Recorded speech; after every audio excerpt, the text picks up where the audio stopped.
E aí, gente? Bom dia, boa noite, boa tarde. Aqui mais um vídeo do Ande pela Vida, né? Um pensamento meu aí que eu tava com ele esses dias aí. E ainda continuando aquela reflexão que eu trouxe, né? Sobre o cristianismo. Que eu fiz parte do cristianismo durante muitos anos. Eu acho que eu cresci no cristianismo. Aprendi muita coisa no cristianismo. A minha vida foi... A maior parte dela foi religiosa, desde as épocas dos meus pais, né? Da minha mãe, que se converteu à igreja. Como eu disse, muitas pessoas aí hoje estão falando mal do cristianismo, falam muito mal da religião, mas o meu ponto de vista é a religião não é ruim. A ruim mesmo são as pessoas. As pessoas são ruins, as pessoas são malvadas. O que eu penso da religião? Alguns dizem que é uma forma de se religar com o espiritual, com Deus, se aproximar. O cristianismo, como eu aprendi desde criança, a instrução da minha vida foi que era se aproximar com Deus. Se aproximar com Deus, não, a Deus. Buscar a Deus. Então eu levei isso muito sério quando eu era do cristianismo. Eu procurava esse Deus que eles falavam, procurei durante muitos anos o Deus que eles falavam. E o que eu encontrei no cristianismo? Como eu disse, muitas pessoas boas, poucas pessoas boas, e muitas pessoas comuns, que a gente vê que tem as suas falhas, seus erros, que aprontam um com o outro, como em qualquer outro lugar, como em trabalho, como na rua. São as mesmas pessoas reunidas somente num prédio, num salão, e recebendo ali uma palestra, palestras que eu considero boas, que é para orientação para mudar de vida, buscar uma vida melhor, mas nem todos querem uma vida melhor. Quando eu digo vida melhor, que hoje se fala muito é evoluir, ou seja, transcender, né? Sair do nível que está para um nível maior. Nem todos querem essa mudança. Muitos permanecem da mesma forma, desde adolescente, com o mesmo pensamento, as mesmas perspectivas de vida, vivendo do mesmo estilo. Não muda o interior, não muda a sua visão, não cresce intelectualmente, não busca novas experiências, mas somente está inserido naquele mundo, vive naquele mundo, preso naquele mundo. E o cristianismo ensinou como a gente procurar um mundo diferente. Eu saí do cristianismo porque eu não me sentia bem no cristianismo, como estava falando sobre buscar a Deus, e eu busquei, não encontrei o Deus que eu queria no cristianismo. Mas nem por isso ele é ruim. Como eu disse, ajudou bastante eu, minha esposa, meu filho, ajudou como eu desenvolver a minha vida. Mas há pessoas ruins no cristianismo? Há muitas pessoas ruins. As pessoas confundem muita coisa. Eu ouvi uma frase, ouvi não, li uma frase num post de um comediante, que eu sinto muito aquilo que aconteceu com a vida dele, né, o que ele passou, né? Meus sentimentos. Ele chama o Cacofonias, não sei se vocês conhecem. Ele era comediante, então ele fazia algumas piadas sobre o cristianismo e muitas pessoas tomaram ódio dele por conta disso. E depois que teve um ocorrido, porque eu disse eu sinto muito, porque ele perdeu a esposa e o filho num acidente. E aí eu comecei a acompanhar ele depois que eu vi essa notícia, comecei a acompanhar o Insta, as informações e algumas pessoas que estavam apanhando e dizendo o que estava acontecendo. Pessoal, eu vi cada mensagem de pessoas que se dizem cristão, que ficaram alegres com o acontecido da esposa dele e do filho. Pessoas dizendo que o filho foi para o inferno, a esposa foi para o inferno. Outros diziam que o filho foi para o céu, a esposa foi para o inferno. E bem feito o que aconteceu com ele. E aí eu fico imaginando, eu estive na religião, eu frequentei a religião cristã. E o lugar que eu frequentava falava do cristianismo e do Cristo. E esse comportamento não é de cristão. Realmente, se uma pessoa é cristão de verdade, segue os ensinamentos, esse comportamento não é de cristão. Esse comportamento é de pessoas perturbadas, sem paz, inquietas. E hoje em dia, misturando com política, ficou pior ainda. Porque hoje diz, ah não, o cristão é o da direita, o da esquerda não é cristão, e virou uma bagunça só. É tantas narrativas que confundem a mente das pessoas. Por isso eu vou até dizer, fujam desse monte de narrativa. Se você é cristão, então siga firme o que você quer, se você gosta, se você se sente bem, a sua família se sente bem ali, continue ali. Mas quando eu vi essas coisas, eu falei, como pode pessoas dizer que é cristão, que participam ali daquele culto, daquelas palestras constantes, às vezes 3 a 4 vezes por semana, todo domingo bonitinho, e ainda realizam essas coisas. Eu parei para pensar disso. São humanos, são como eu, são como todos os outros. Fazem todos os males, aprontam um com os outros e pensam só em si mesmo. Essas pessoas são perigosas e tem muita gente perigosa no cristianismo. Assim como tem um pouquinho bom. Então, se você frequenta o cristianismo, se aproxime das pessoas boas, das pessoas experientes, aquelas que experimentaram a vida, que têm experiência de vida. Me falar em experiência, junto com esse pensamento, eu comecei a imaginar, será que as pessoas nascem ruins ou as pessoas aprendem a ser ruins? O meu ponto de vista que eu vou trazer aqui hoje é sobre essas duas situações, né? Parece correntes diferentes, né, de pensamentos, até filosóficos pensamentos. Se a gente for pensar dessa forma assim, uma pessoa inata, né? O inatismo. Você pega uma pessoa que já tem aquele, segundo essa teoria, a pessoa tem uma pré-disposição, ou seja, a alma dela, a mente dela, quando ela já nasce, ela já vem com, vamos dizer assim, com conhecimentos dentro dela. Praticamente é como eu tivesse escolha, inclinações, vou usar essa palavra assim. É como ela tivesse inclinações. E durante a vida, os aprendizados vão fortalecer aquilo ou não. Isso é bem interessante, já foi falado anteriormente aí por filósofos estudiosos sobre isso. Eu parei para pensar nisso e parei para pensar no empirismo, né? Também é aquele que se fala muito hoje. Ah, a pessoa é produto do meio, a pessoa aprendeu com as experiências, a pessoa é assim porque ela cresceu no bairro tal, os pais delas instruíram ela desta forma, e agora ela foi formada, cresceu e ela desse jeito. Então tudo é culpa da infância, foi por causa da infância dela, foi por causa daquilo. E há problemas psicológicos por causa da infância, por causa do passado, por causa do pai, da mãe, dos vizinhos e da escola, e tudo aquilo gerou. E eu pensando em tudo isso, o que que eu tirei uma conclusão? A minha conclusão foi: as duas coisas andam juntas. Eu acredito realmente que no DNA, na semente da pessoa, ela traz as coisas do pai e dos antepassados dela.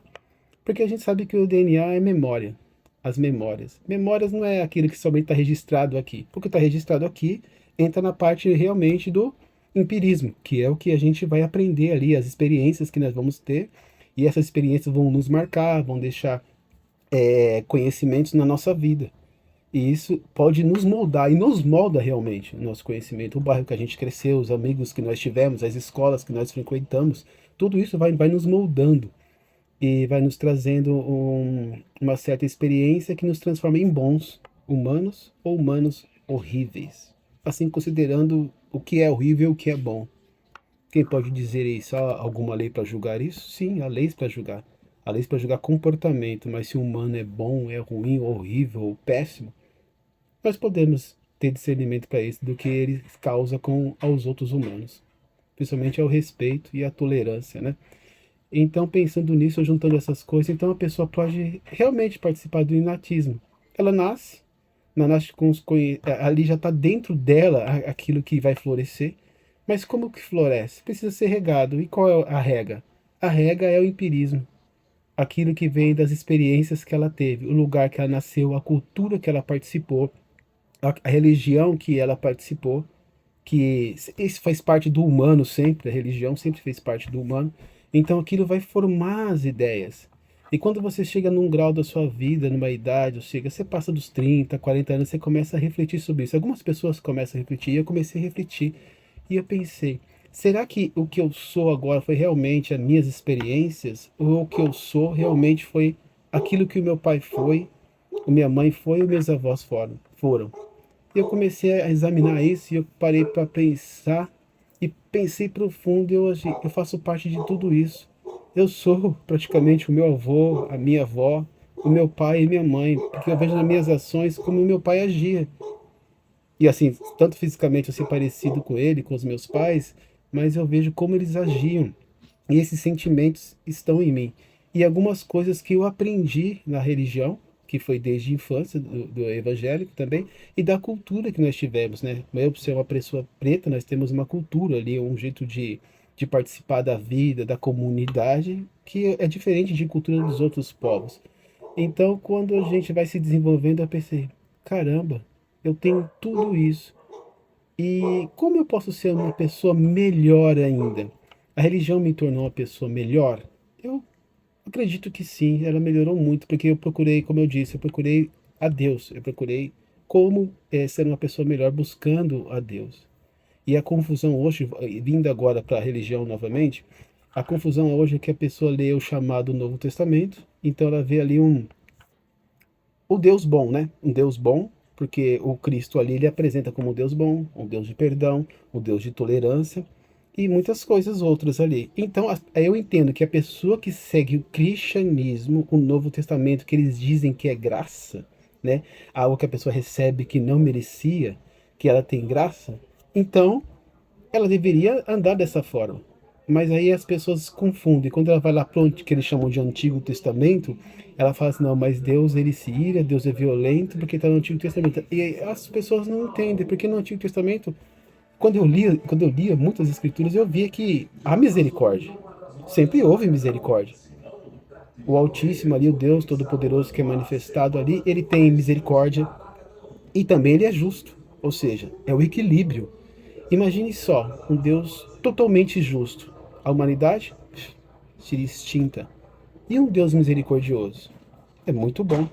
Mas o que é misericórdia? Se a gente for olhar para um ser supremo, todo-poderoso, ele tem misericórdia porque ele quer ter misericórdia. Porque ele não ganha nada em troca, ele não recebe nada em troca. Não é como nós, que sempre queremos algo em troca. Fazemos o bem esperando algo de bem também. É natural do humano isso. Não adianta fingir que não é assim. Nós somos assim. Nós praticamos o bem porque nós queremos uma vida boa, vamos dizer assim, uma vida melhor, principalmente no meio da religião que ensina muito isso, faça aquilo. A gente automaticamente, nós vamos se sentir bem e vamos receber o bem. É isso que a gente entende pelas escrituras bíblicas e outras religiões também. Mas quando a pessoa, vamos dizer, continuando aqui no raciocínio do Antigo Testamento, então é um Deus que tem misericórdia, que é justo. Ele mesmo diz, terei misericórdia de quem eu quiser. Por que ele diz isso? Se a pessoa for analisar as escrituras, um Deus não é um humano. Então as pessoas pensam que um Deus é humano. Então, o que acontece quando a pessoa chega na religião? Ela quer um gênio que atende os pedidos dela, que haja conforme ela quer. Às vezes ela está nervosa, está ruim, ela quer vingança de alguém, ela quer que ele se vingue. É como fosse uma energia, uma bola de energia que ela move ela para onde quiser. Então eu vou orar com muita fé, não vou acreditar que vai acontecer, e acontece. Eu vou acreditar. É como controlasse um Deus. É assim que as pessoas praticamente vivem na religião que eu vi, principalmente no Novo Testamento, que as pessoas ensinam muita fé, é fé para isso, fé para aquilo, e você move montanha, arranca isso, arranca aquilo, ou seja, conforme você deseja, as coisas vão acontecendo. Então, se as coisas funcionam assim, não é um Deus que está fazendo, é você que está fazendo, não é nenhum Deus. É só a gente ter lógica. Ou seja, se há um Deus, é um ser supremo, que as próprias escrituras, principalmente o Antigo Testamento, diz que ele pensa, ele respira, ele vê, ele ouve e ele caminha. Ou seja, então ele tem todos os sentidos, tem vida própria. Então, como que eu fico movendo alguém que tem vida própria? Você consegue mover alguém que tem vida própria? Você tem que persuadir essa pessoa, não é? Para fazer o que ela quer, o que você quer, não é assim? Então você persuade o seu Deus para ele fazer o que quer? É interessante a frase que eu ouvi não, o post do Cacofonias, que ele sofreu muito com isso e as pessoas dizendo coisas horríveis para ele, que é os chamados cristãos. E ele disse, escreveu ali, eu vi o post, um rapaz postou também, diga quem é o seu Deus, eu te direi quem és. Quem é o seu Deus? É o que você é. Porque o seu Deus é você. Você é o seu Deus. Se você acredita que é a sua energia, vamos dizer assim, a sua fé que move as coisas, você é o seu Deus. Entenda isso. Agora, se você acredita num Deus que é soberano, você pede alguma coisa a esse Deus. Se ele quiser te atender, ele te atende. E se ele não quiser te atender, ele continua sendo o seu Deus? Como que é isso? Você realmente já leu as Escrituras? Já entendeu quem é o Deus que se apresenta no chamado Velho Testamento e quem é o Deus que se apresenta no Novo Testamento? E quem é você no meio dessa história? Entenda, para que você tenha uma boa conduta. aqui a Ande pela Vida, falando um pouco da experiência de religião na minha vida. Valeu, até aqui e eu volto com mais.